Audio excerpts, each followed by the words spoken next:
자, 탭스의 기술이 통할까라는 주제로 3분 특강 준비했고요. 탭스에는 기술이라는 것이 통하는지에 대한 좀 논쟁? 어떻게 보면 이런 것들이 굉장히 많았었습니다. 예전에는. 예전 같은 경우는 사실 어떤 얘기가 있었냐면 탭스에는 기술이 통하지 않는다라는 좀 정설이 있었어요. 그러니까 7년 전만 해도 탭스를 가르치는 웬만한 강사들, 웬만한 학원들은 하나도 빠짐없이 무슨 얘기를 하고 있었냐? 어떤 메시지를 던지고 있었냐? 탭스에는 기술이 통하지 않는다. 탭스는 기술이 통하지 않는 시험이기 때문에 기본에만 집중해야 되고 그 기본기를 극대화했을 때 성적이 극대화된다. 이렇게 많이 가르쳤습니다. 근데 그러다 보니까 성적이 실제로 기본기에만 집중을 하려면 사실 외국에 살다 와야 되거든요. 그쵸? 그러니까 그게 가장 효율적입니다. 외국에 살다 온 사람들이 성적을 잘 받았고 외국에 살다 오지 못하면 성적이 못 받았어요. 그래서 탭스는 기술이 통하지 않고 유학 갔다 온 애들한테 유리한 시험이야. 이런 식으로 많은 학생들이 생각을 하고 되게 좌절을 많이 하고 있었어요. 이게 언제? 7년 전 얘기입니다.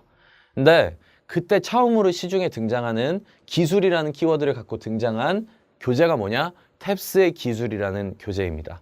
이 교재가 전국 서점에 깔리면서 그때 단기간 내에 교보문고 베스트셀러 2위까지 오릅니다. 그러니까 탭스 독해 부문 베스트셀러 2위까지 오르고요. 수험생들, 전국에 있는 수험생들이 기술에 대해서 그때 처음으로 조금씩 접하게 됩니다.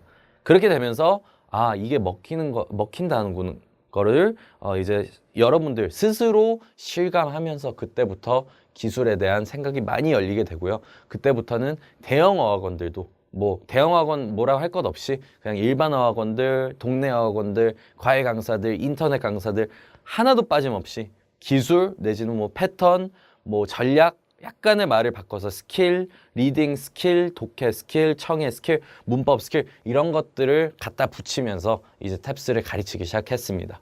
그래서 저를 따라했다는 거, 탭스 식구를 따라했다, 모방했다 이런 강사들도 사실 실제로 있어요. 근데 그런 강사들은 되게 일부고요. 웬만한 강사들은 그러니까 그런 것들을 가지고 자기네들도 강의 내에 좀 녹여냈다 이거죠. 그러니까 따라했다는 건 아니겠지만 결정적으로 기술이 있다는 것을 스스로 많은 강사들이 인지하기 시작하면서 이제서야 기술이라는 것을 가르치고 있다 이렇게 보시면 됩니다. 그러니까 여기서 결론은 뭐예요? 기술이 통하냐 안 통하냐? 통하니까 많은 강사들이 이제는 가르친다는 겁니다. 아시겠죠? 그래서 꼭 명심하셔야 되는 거. 사실 몇 년 전에 탭스 공부하셨던 분들은 기술 통하지 않는 거 아니야? 이렇게 생각하신 분들도 많지만 사실 이제는 기술이 통하고 있다라는 점이에요. 그럼 기술을 어떻게 공부해야 되냐? 기술은 그냥 아무 강의나 듣고 아무 교재나 듣고 공부하면 되는 게 아니고 기술을 완성형으로 가르치는 강의들을 내지는 자료들을 갖고 공부를 해야 돼요.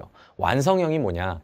정말 올바른 당연히 그런 것도 있겠지만 정말 탭스 시험 전체를 봤을 때 전 범위에 적용이 될 만한 기술이나 전략 패턴들을 모두 체계적으로 정리해 놓은 그런 자료들을 갖고 공부를 해야 된다는 겁니다. 왜 그러냐? 안 그렇게 되면 깨작깨작 공부하면 오히려 시험장에서 혼란만 일게 돼요. 혼란스럽기만 한 거죠. 그러니까 그렇게 되면 안 되고 완성형 탭스 전 범위에 적용이 될 만한 체계적으로 정리해 놓은 자료로 공부를 해야 되고 저희 탭스의 기술 같은 경우는 적중률은 한 95% 이상입니다. 기출문제집에 적용을 해봤을 때 95% 이상이라는 거니까 실제 기출문제 저희가 가끔은 이제 시험 분석 자료에 또 포함하거든요. 보면 적중률 되게 높습니다. 100% 나오는 경우도 있고요. 95% 이상 웬만큼 기출에는 적용이 되고 있다. 그 정도로 일단 기술이 존재하냐라고 봤을 때는 분명히 적중률이 이 정도 되면 존재를 하겠죠. 그렇죠? 그래서 이렇게 좀 알아두시면 되겠습니다. 완성형 기술일 때는 탭스의 완성형 기술은 탭스에 통한다. 이렇게 알아두시면 되겠습니다. 여기까지 하겠습니다.